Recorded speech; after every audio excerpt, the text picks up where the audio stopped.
If you want to predict the future, you have to understand history.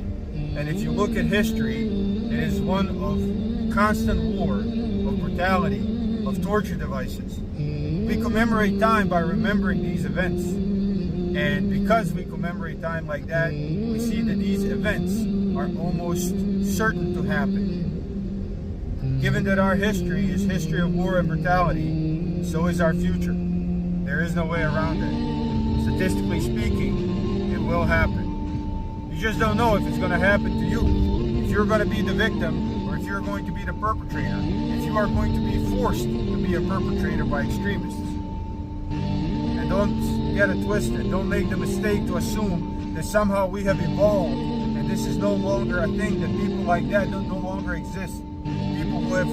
People like those who have committed genocides in the past, who have invented torture devices, they still exist. If you look all across our world, it's still happening today.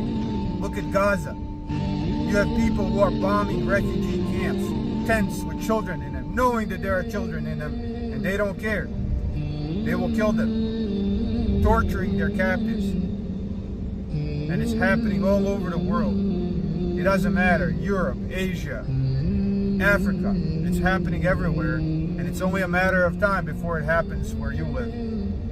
This is the reality of the world. The only weapon you have against this is God, is the book of God. And yes, historically these people have used the book of God to help them perpetrate these horrors. But this is why you need to study it, so they can't take ownership of it. When people are aware of what the prophets actually brought, they cannot be enslaved. They can only be enslaved and made to do unspeakable horrors when they are ignorant and liars tell them that this is what God wants them to do. Don't sell your soul.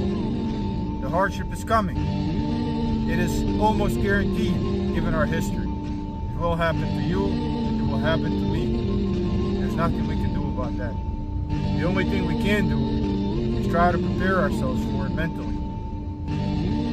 So when the tragedies do come, we're going to be of those who are patient, and we are going to say, to God we belong, and to God we will surely return. And we will remember that, and that will help us find the courage, it will help us find the patience, it will help us persist through the difficulties.